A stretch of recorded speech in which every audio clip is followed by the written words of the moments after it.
नमस्कार, मैं एडवोकेट विकास यादव एक बार फिर से स्वागत करता हूं आप सबका नई वीडियो में।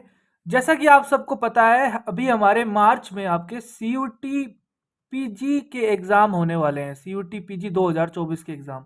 इसके अंदर अगर हम लीगल बैकग्राउंड की बात करें तो हम इसके अंदर दो प्रकार के लीगल के एग्ज़ाम देते हैं। हम एक तो देते हैं 3 ईयर एलएलबी का जो एग्ज़ाम होता है वो हम सीयूटी पीजी के थ्रू ही देते हैं, ठीक है। अगर 3 ईयर एलएलबी करनी है आपको, यानी कि ग्रेजुएशन के बाद, अगर आपने ग्रेजुएशन किसी सब्जेक्ट में की, उसके बाद आपका अगर लॉ करने का मन हो गया है, तो आप ग्रेजुएशन के बाद 3 ईयर एलएलबी कर सकते हो, फिर आप एक एडवोकेट बन सकते हो।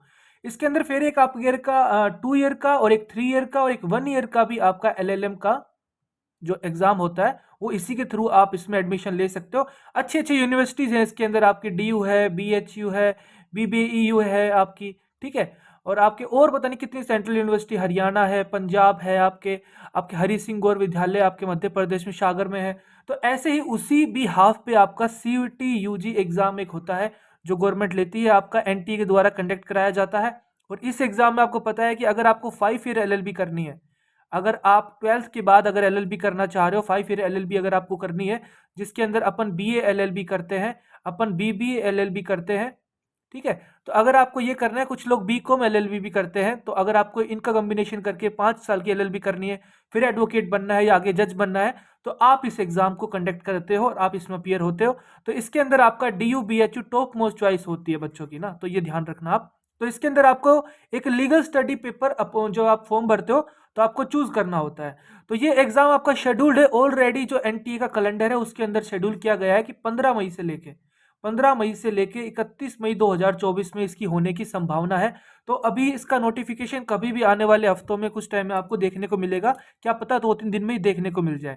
तो इस वीडियो में हम यही डिस्कस करेंगे कि क्या हम इसकी स्ट्रेटेजी रहेगी हमारी, कैसे कैसे हम इस एग्जाम में इस पेपर में अच्छे नंबर लेके आ सकते हैं, कहाँ से पेपर आ रहा है, सिलेबस क्या है, और क्या एक अच्छा आप विदाउट कोचिंग फ्री भी आप इसको तैयारी कर सकते हो। बाकी हम इसका एक अलग से बैच चलाएंगे, जब नोटिफिकेशन आ जाएगा क्या पता पैटर्न में थोड़ा चेंज हो जाए। लेकिन फिलहाल अभी इसी अपन प्रीवियस पैटर्न के अकॉर्डिंग डिस्कस कर लेते हैं। तो देखिए इसके अंदर क्या है, आपको मैं जो सीयूटी यूजी की ऑफिशियल वेबसाइट है वहां पे आपको कुछ दिखाना चाहूंगा। ये आपकी सीयूटी यूजी की ऑफिशियल वेबसाइट है, ठीक है, CUT.samarth.ac.in। आपको यहाँ पे आ जाना है, जब भी आपका ऑफिशियल नोटिफिकेशन आएगा, इन्फॉर्मेशन बुलेटिन आएगा, वो यहाँ पे शो हो जाएगा और ये प्रीवियस वाले सारे हट जाएंगे। अभी फिलहाल 2023 के बारे में बता रहा है, 2023 पोर्टल, क्या पता ये पोर्टल भी चेंज कर दें, क्योंकि इस बार सीयूटी पीजी का इन्होंने पोर्टल भी चेंज कर दिया, तो एक अलग वेबसाइट पे भी आपका आ सकता है नोटिफिकेशन। थोड़ा सा टच में रहना, ठीक है, न्यूज़ के रिगार्डिंग। तो यहाँ पे देखो सिलेबस वाला ऑप्शन है, इस पे आप क्लिक करोगे तो आपको किसी भी सब्जेक्ट का सिलेबस चाहिए, accountancy, agriculture, anthropology, biology, business studies, chemistry, computer science, economics, engineering, entrepreneurship, environment study, general test, जो भी आप देख सकते हो आपको चाहिए। अपन को लीगल स्टडी का चाहिए, हिंदी में भी अवेलेबल है, इंग्लिश में भी अवेलेबल है। तो ये मैंने ऑलरेडी डाउनलोड कर रखा है, ये मैं आपको दिखा देता हूँ। ये आपका देखो सीयूटी यूजी का सिलेबस है, आप अगर आप देखोगे स्क्रीन पे आपको दिख रहा होगा। ये लीगल स्टडी आपका जो कोड था उस टाइम 317 कोड था आपका, ठीक है। और अभी क्या पता इस बार आपका कोड बदल जाए, वो हम देखते हैं कि कैसे आपका कोड रखते हैं, क्योंकि थोड़ा बहुत चेंजेस कर सकते हैं कोड में, कई बार चेंज कर देते हैं। तो अभी फिलहाल आपका प्रीवियस ईयर के अकॉर्डिंग 317 कोड था। लीगल स्टडी का पेपर है आपका, सिलेबस फॉर क्लास 12th के बाद आप दे रहे हो ये एग्जाम। तो इसके अंदर मुझे जो चीज़ आपको दिखानी है ना, जो इंपॉर्टेंट पॉइंट मुझे आपको नोट कराना है वो यही कराना है कि जो बच्चे सीबीएसई के हैं और उन्होंने सीबीएसई क्लास में 11th और 12th क्लास में अगर लीगल स्टडी ऑप्शन ले रखा था अपना, तो उन बच्चों को कोचिंग की कोई आवश्यकता नहीं है, ठीक है।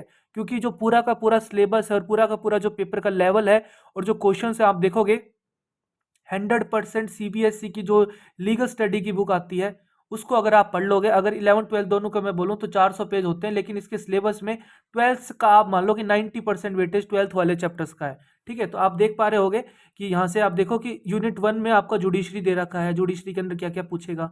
यूनिट 2 में आपका टॉपिक्स ऑफ लॉ दे रखा है, प्रॉपर्टी के रिगार्डिंग, कॉन्ट्रैक्ट, टोर्ट्स, ठीक है, आपके क्रिमिनल लॉज के रिगार्डिंग। फिर आपका आर्बिट्रेशन ट्रिब्यूनल्स जो होते हैं, अल्टरनेट एडीआर के बारे में बात कर दी है, ठीक है। उसके बाद फिर आपका ह्यूमन राइट्स भी इसके अंदर दे रखा है, legal profession India advocate act की रिगार्डिंग प्रोफेशनल इथिक्स की बात जहाँ पे हम करते हैं, लीगल सर्विसेज नालसा की बात जहाँ पे हम करते हैं, ठीक है। फिर आपका लीगल सर्विस अथॉरिटी एक्ट है 1987, इसकी बात करते हैं। एंड उसके बाद फिर आपका है इंटरनेशनल कॉन्टेक्स्ट में अगर हम बात करें तो पब्लिक इंटरनेशनल लॉ की बात करते हैं। ये सारी लीगल मैक्सिम होगी, कुछ इसके अंदर आप देखोगे ये आपकी आईपीसी की है, ठीक है। ये आपका amicus general maxim audi alteram partem आपके rule of fair hearing administrative law के अंडर आती है, बोनाफाइड आपकी कॉन्स्टिट्यूशन लॉ में आती है, ठीक है। ये सब चीज़ें केवे टेम्परेचर आपका टीपीए में आता है, डेमनम साइंजीरिया आपका टोट्स में आता है, ठीक है। डाई इंडेनिम आपका जनरल मैक्सिम वैसे इसको एविडेंस में पढ़ते हैं, ठीक है। ये सब आप देखोगे कि सारे के सारे इनोरेशियो फैक्टिया एक्सक्यूज नोट, ये पूरा का पूरा आप कॉन्स्टिट्यूशन में भी पढ़ते हो, आप जूरिस्प्रूडेंस में पढ़ते हो। तो लगभग ये जो पूरा मैक्सिम का सेक्शन दे दिया ना इन्होंने, तो ये पूरा जितने भी सब्जेक्ट्स हैं, ऑल सब्जेक्ट जो आप 11th और 12th लेवल पे पढ़ते हो, जितनी भी मैक्सिम उसके अंदर है इंपॉर्टेंट वाली, उनका एक अलग से इन्होंने टॉपिक बना दिया, टॉपिक नंबर 8। अब आप देखोगे ये curriculum legal study CBSE 11th और 12th का है। इसके अंदर मैंने 12th का आपका खोला हुआ है आपको दिखाने के लिए, विदाउट प्रूफ के साथ देखो ना आप, किसी की बातों पे आप ऐसे ही थोड़ा ना यकीन कर लोगे। अगर आप देखोगे उस चीज़ को तब आप उस चीज़ को अच्छे से देख पाओगे। तो जुडिशरी आप देखो, इसके अंदर पहली यूनिट है, उसके बाद आपका एडीआर है, जस्ट हमने जो देखा है। उसके बाद मैंने दिखाया था लॉ ऑफ कॉन्ट्रैक्ट था, टोर्ट था, प्रॉपर्टी था, ठीक है। फिर आपका ये लॉ ऑफ सस्टेनेबल डेवलपमेंट जो भी है आपका, ह्यूमन राइट्स जो आपका था सिलेबस में, इंटरनेशनल लॉ था, लीगल प्रोफेशन था, लीगल एथिक्स, लीगल सर्विसेज था, पूरा देखो डिट्टो वही है। 90% 80% सिलेबस वैसे उठा रखा है, जो वहाँ पे बना रखा था कॉलम, आप जस्ट देख सकते हो। जुडिशरी का देखिए, यहाँ पे मैं दिखा देता हूँ फिर से आपको। जुडिशरी का कॉलम देखिए आप, जुडिशरी कॉलम में साफ लिखे हुए हैं 4 topic, structure and hierarchy of courts and legal study, constitution, उसके बाद आपका अपॉइंटमेंट्स एंड कोर्ट्स, और इस यहाँ पे भी आप देख सकते हो, आपको यही चीज़ दिखेंगी ना, स्ट्रक्चर, ठीक है। उसके बाद कॉन्स्टिट्यूशन, फिर उसके बाद अपॉइंटमेंट्स, कोर्ट्स, ट्रिब्यूनल, तो पूरा आपका यही सिलेबस है। तो अगर आप ये वाली जो बुक है इसको अच्छे से कर लोगे, लॉ ऑफ कॉन्ट्रैक्ट हो गया, लॉ ऑफ टोर्ट्स हो गया, लॉ ऑफ प्रॉपर्टी हो गया, इंटेलेक्चुअल प्रॉपर्टी भी फिलहाल तो नहीं दे रखा है, लेकिन अगर आप पढ़ सकते हो तो अच्छी चीज़ है ये भी। उसके बाद आपका सस्टेनेबल डेवलपमेंट हो गया, फॉर्म्स ऑफ लीगल एंटिटीज हो गया, क्रिमिनल्स लॉज इन इंडिया हो गया, ह्यूमन राइट्स हो गया, आपका ह्यूमन राइट्स वायलेशंस हो गए, international law, public international law हो गए। तो ये पूरा आप देख पा रहे हो, legal profession in India, advocate act, पूरा वही सिलेबस है जो आपका 11th और 12th की आपकी सीबीएसई की जो बुक होती है उसके अंदर है। आप ये बुक को फ्रीली डाउनलोड कर सकते हो, फ्री डाउनलोड कर सकते हो।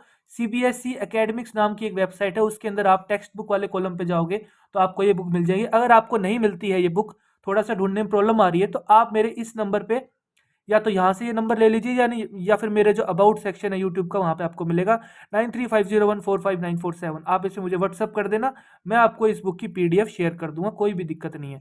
तो जिन बच्चों ने सीबीएसई वाले बच्चे हैं उनको कोचिंग की कोई भी आवश्यकता नहीं है, अगर आपने +1 +2 में लीगल स्टडी को ऑप्ट किया था, क्योंकि बच्चे देखिए इसके अंदर फुल से फुल परसेंटाइल भी लेके आ सकते हैं, 100% आप इसके अंदर लेके आ सकते हो। बड़ा ही इजी और स्कोरिंग सब्जेक्ट है, और बस आपको एक डायरेक्शन पता होनी चाहिए कि मुझे इस डायरेक्शन में मेहनत करनी है, कोई भी आपको परेशानी नहीं आएगी। अभी हम जैसे आपकी नोटिफिकेशन आती है तो पूरा प्लान बताऊंगा मैं, प्रीवियस ईयर जो क्वेश्चंस है, पीवाईक्यूज है, उनका एनालिसिस बताऊंगा मैं, क्योंकि फिलहाल अभी हम एलएलएम वाले बच्चों की तैयारी करा रहे हैं, यूजीसी नेट वालों की तैयारी करा रहे हैं। तो जब जैसे आपका जब एग्जाम की बारी आएगी, क्योंकि अभी आपके सीबीएसई बोर्ड के एग्जाम चल रहे हैं, आपको पता है कि आपके बोर्ड के एग्जाम लगभग 2 अप्रैल को खत्म होंगे, सीबीएसई 12th के बोर्ड के एग्जाम।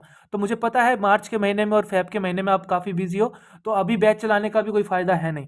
तो आपका जैसे हमारा एलएलएम का एग्जाम, जैसे आपको पता है मार्च में शेड्यूल है, मिड मार्च में लगभग 15 से 18 मार्च के बीच में एलएलएम वालों बच्चों से फ्री हो जाऊंगा मैं।